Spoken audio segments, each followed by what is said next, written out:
Mga sangkay, pangalawang araw po ito ng paghahanap sa mga sabongero doon po sa sinasabing Taal Lake. At ngayon mga sangkay, mayroon po tayong bagong update tungkol po sa pangalawang araw na pagsisid ng mga naghahanap sa mga sabongero.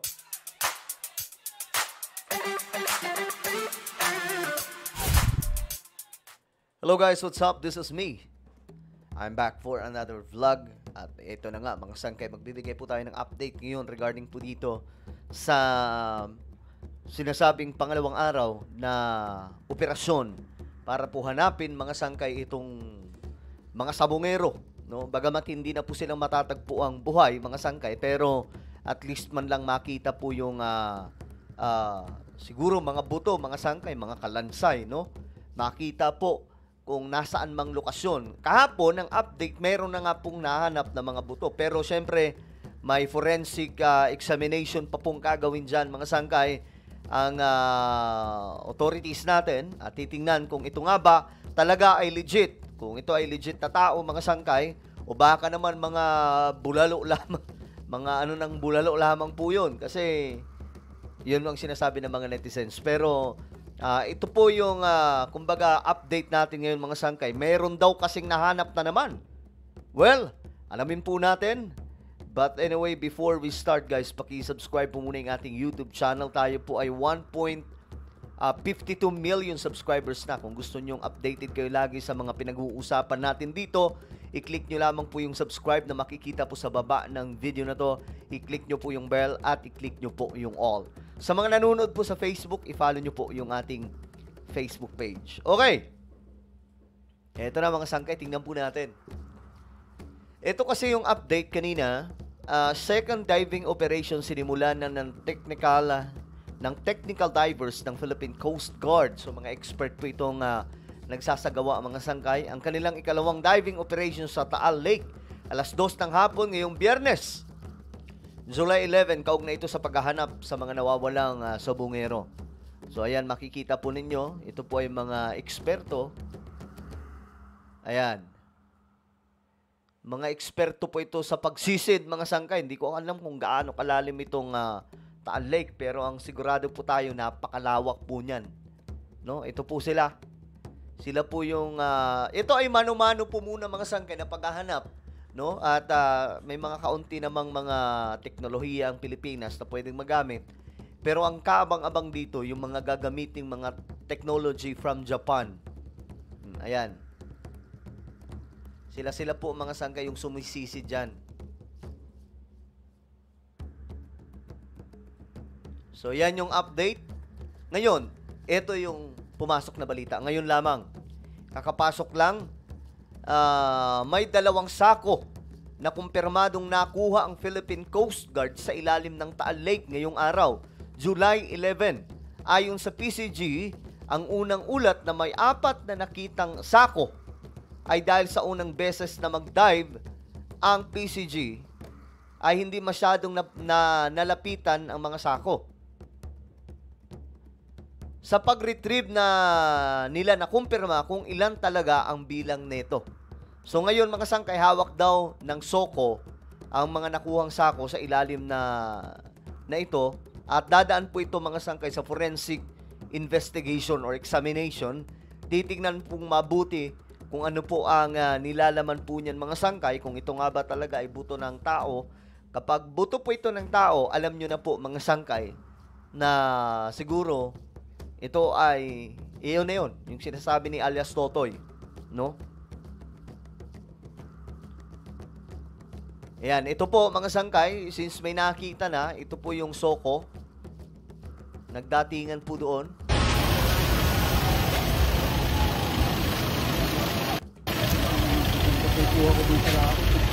Ayan. Sila po yung grupo, kasama po yung mga pulis natin. Natitingin mga sangkay kung ano po ang mga na-recover dyan. Kasi may 2 pa raw po sako, Hira.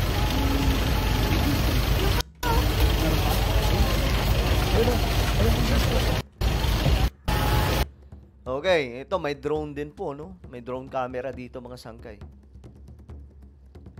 Ayan po, members of the scene of the crime operatives.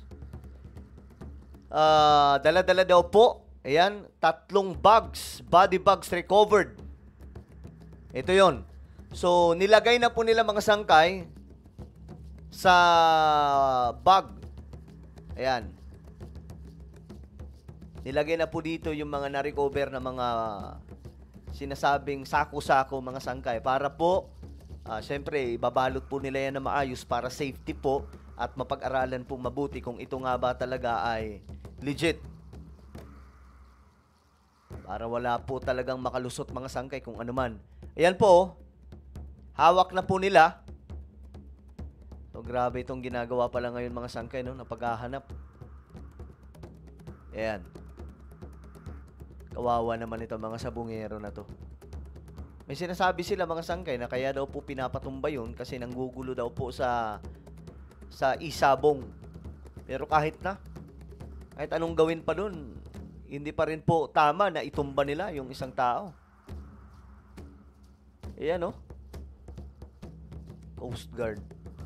Napakalawak pa naman nitong Taal Lake.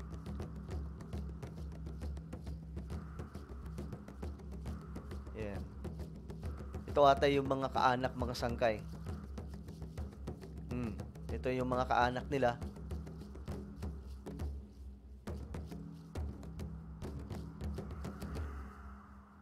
Okay.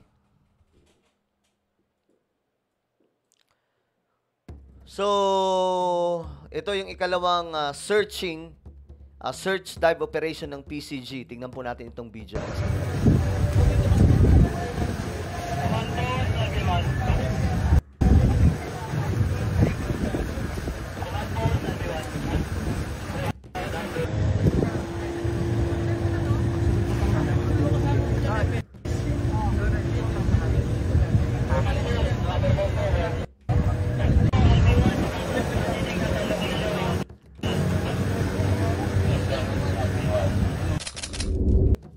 Okay, so yan po yung ating update mga sangkay regarding po dyan.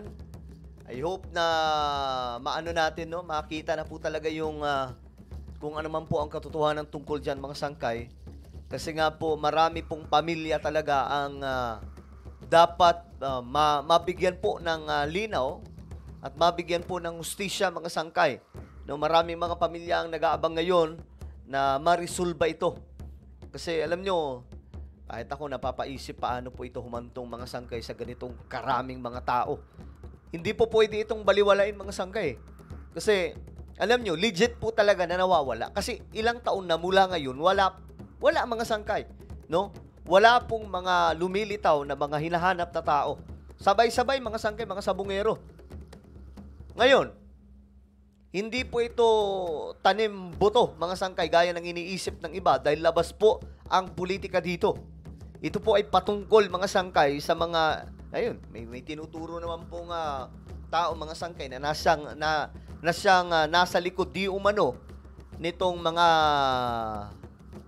nakakakilabot, makapanindig, balahibo mga sangkay na gawain. So hindi po ito yung tipong trip-trip lamang mga sangkay na gaya ng iniisip ng iba. Nakakalungkot nga po kasi may mga iba dyan na instead na maawa po sa mga pamilya na ginawan ang ganitong klaseng karumal-dumal na gawain, tila baga kinakampihan pa po mga sangkay ang mga may sala. Ano na bang nangyayari sa ating pagiging Pilipino? Nasisiraan na ba tayo ng ulo dahil sa politika? Diba? Naiisip nila mga sangkay na politika lamang po ito. Well, kung may involved dito na mga politiko, hindi rin po malabo. Alam po natin yung kalakaran ng politika sa ating bansa, mga sangkay, di ba? Na talaga nga namang may mga politicians na involved sa mga ganong klaseng gawain. Sa tingin nyo ba, mga sangkay, wala pong involved dito ng mga politiko? Kung ganito, kaya yaman yung mga nasa likod. Di ba? Hindi po ito pelikula, mga sangkay. Ito po ay talagang totoo nang nangyayari sa ating bansa at kailangan po talaga mabigyan na ito ng hustisya. Nang sa ganon, mga sangkay, matahimik na itong mga pamilya na nangungulila sa kanilang mga kamag-anak o kaanak na bigla na lamang pong naglaho. At ngayon na may lumalabas na pong testigo, sana tayo mga Pilipino, wag po natin baliwalain yung ganyan mga sangkay. No? Papaano kung sa inyo yan mangyari? Kayo ba, papayag na lamang po na pagtatawanan kayo? Di ba? Hindi kayo matutuwa. Mas gugustuhin nyo yung hanapin ng hustisya, pero ang nakapagtataka pa rin po dyan, na hanggang ngayon, napapaisip ako, bakit hindi po ito nagalaw noong bago umupo si PBBM. Yung nakaraang administrasyon, sila po yung nakaupo dyan, mga sangkay, di ba? Ano nangyari? Bakit pinabayaan? Ganun ba kalakas ang taong ito na nasa likod na mismo si PRRD walang nagawa? Well, ano po ang inyong opinion? Just comment down below. Mayroon